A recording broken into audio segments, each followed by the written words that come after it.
அனைவருக்கும் வணக்கம்.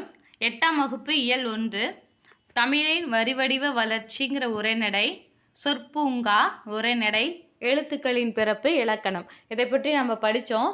இப்போ இதை பற்றி கேள்வி பதில்களாக படிக்க போகிறோம். சரிங்களா? கேள்விகள் படிக்கும் பொழுது உங்களுக்கு பதில் ஞாபகம் வருதா பாருங்கள். இல்லைன்னா திரும்பவும் நீங்கள் முயற்சி செய்யுங்க, கண்டிப்பாக உங்களுக்கு ஞாபகம் வரும். சரிங்களா? தமிழ் எழுத்துக்கள் இப்போதுள்ள நிலையான வடிவத்தை பெற காரணமாக அமைந்தது எது?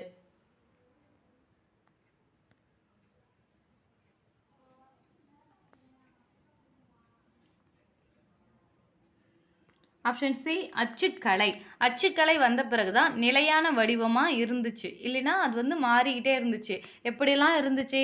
குறியீடுகளை பயன்படுத்தணும், ஓவிய எழுத்தை பயன்படுத்தினாங்க.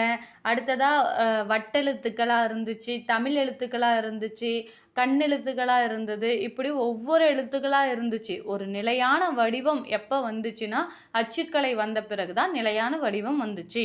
சரிங்களா? எழுத்து சீர்திருத்தம் செய்தவர்கள் 2 பேர் பார்த்தோம்.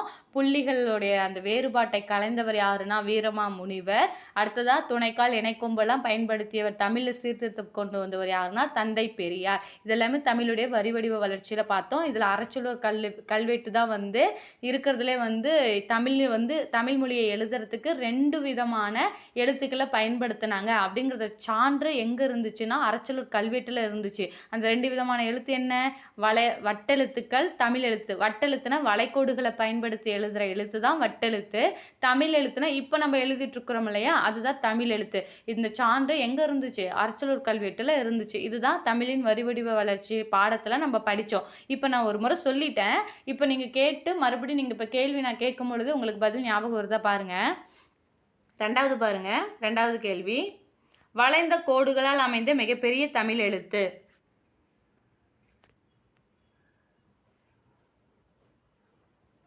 ஆப்ஷன் பி வட்டெழுத்து. அதுதான் வளைந்த கோடுகளால் அமைந்த மிகப்பெரிய தமிழ் எழுத்து. 3வது கேள்வி பாருங்க, தமிழ் எழுத்து சீர்திருத்த பணியில் ஈடுபட்டவர்.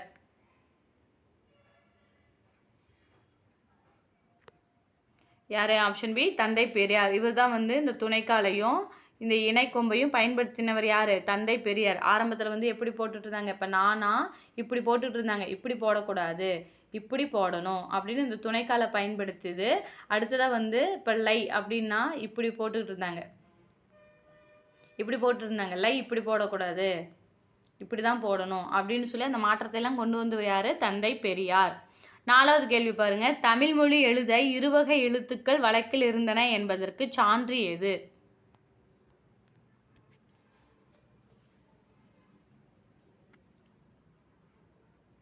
ஆப்ஷன் ஏ அறச்சொல்லூர் கல்வெட்டு.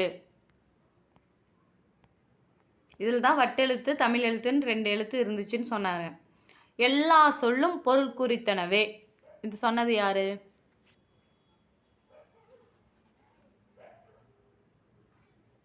ஆப்ஷன் ஏ தொல்காப்பியர் தான் சொல்லியிருக்கார். ஓரெழுத்து ஒரு மொழி எத்தனை?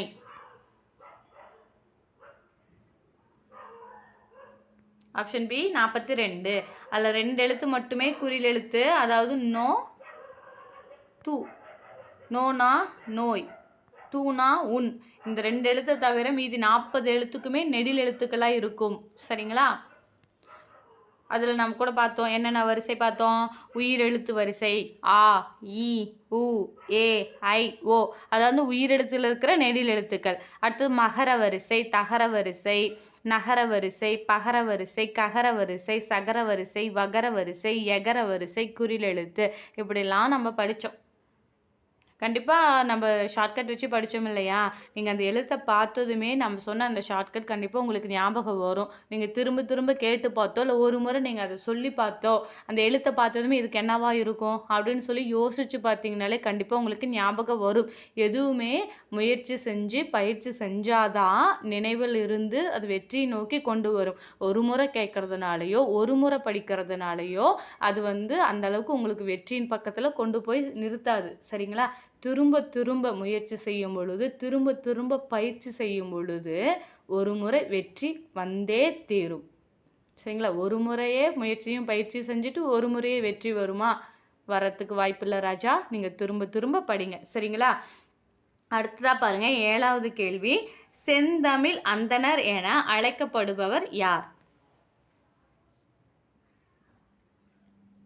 ஆப்ஷன் ஏ ரா இளங்குமரனார். இவர்தான் செந்தமிழ் அந்தணர் என அழைக்கப்படுகிறார். 8வது கேள்வி பாருங்க. ஆயுத எழுத்து பிறக்கும் இடம்.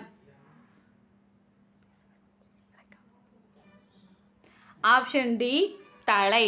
அதாவது ஹெட்டாக இருக்கிறவங்க தான் ஆயுதம் வச்சுருப்பாங்க அப்படின்னு நீங்கள் ஞாபகம் வச்சுக்கோங்கன்னு சொல்லியிருந்தேன் இல்லையா. ஆயுத எழுத்து தான் தலையில் பிறக்கும். இப்போ மார்பில் என்ன எழுத்து பிறக்கும்? கசடர அப்படின்னா கசட தபர எழுத்து. கசடர கற்க வேண்டும். நம்ம கற்கிறது எல்லாமே உள்ளத்தில் இருக்கும், மார்பில் பிறக்கும்னு நினச்சிக்கோங்க. அடுத்தது கழுத்தில் என்ன பிறக்கும்? உயிரெழுத்தும் இடை எழுத்தும். இடையின எழுத்துக்கள் எரள வளல உயிரெழுத்துக்கள் ஆ முதல் அவ்வரை இருக்கிற 12 எழுத்துக்களும் கழுத்தில் பிறக்கும். அதை கழுத்தில் வச்சு மிதிச்சோம்னா உயிர் போயிடும் அப்படின்னு ஞாபகம் வச்சுக்கோங்கன்னு சொல்லியிருந்தேன். ஞன நமன மெல்லின எழுத்துக்கள். சொல்லும் பொழுது என்ன மூக்கில் மனோர மாதிரி சொல்கிறேன் அப்படின்னு சொல்லுவாங்க இல்லையா. மெல்லின எழுத்துக்கள்லாம் மூக்கில் பிறக்கும் அப்படின்னு ஞாபகம் வச்சுக்கோங்க. ஹெட்டாக இருக்கிறவங்கிட்ட ஆயுதம் இருக்கும். அப்போ ஆயுத எழுத்து தலையில் பிறக்கும் அப்படின்னு ஞாபகம் வச்சுக்கோங்கன்னு சொல்லியிருந்தேன். சரிங்களா. 9வது எழுத்து பாருங்க. 9வது கேள்வி பாருங்க. இதழ்களை குவிப்பதால் பிறக்கும் எழுத்துக்கள். ஆப்ஷன் பி உ ஊ. இதான் இதழ்களை குவிப்பதால் பிறக்கும் எழுத்துக்கள். மற்ற எழுத்தெல்லாம் நீங்கள் படித்து பார்த்தீங்கன்னா கண்டிப்பாக அது இதழ்களை குவிக்காது. உ ஊ அப்படின்னு பயன்படுத்துகிற எழுத்துக்கள் மட்டுமே இதழ்களை குவிப்பதால் பிறக்கும் எழுத்துக்கள். சொல்லி பார்த்தாதான் உங்களுக்கு அது புரியும். எழுத்துக்களின் பிறப்பு எல்லாமே நீங்கள் சொல்லி பார்த்தே ஆகணும். அடுத்தது பாருங்கள். 10வது கேள்வி. மயில் ஒளிமரபு கூறுக. மயில் என்ன பண்ணும்?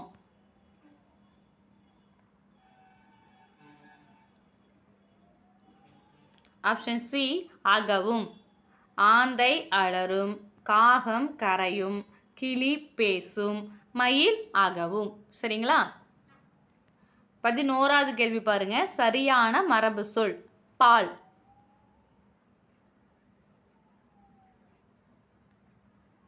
பருகு. பால பருகு. தண்ணீர் குடி. சோறு உண். முறுக்கு தின். 12வது கேள்வி பாருங்க. வவ்வல் கலைச்சொல் தருக.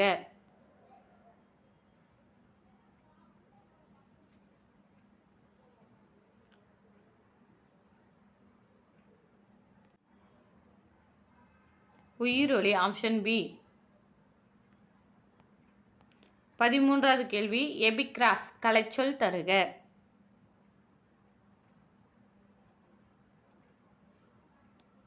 ஆப்ஷன் ஏ கல்வெட்டு. 14வது கேள்வி. மக்கள் தொகை மரபு கூறுக.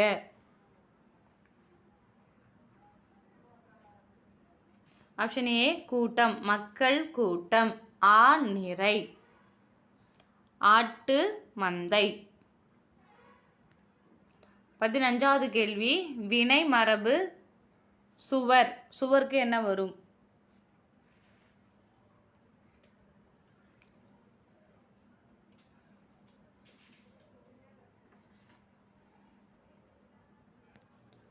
ஆப்ஷன் ஏ சுவர் எழுப்பு. சரிங்களா. கூடை முடை. பானை வனை.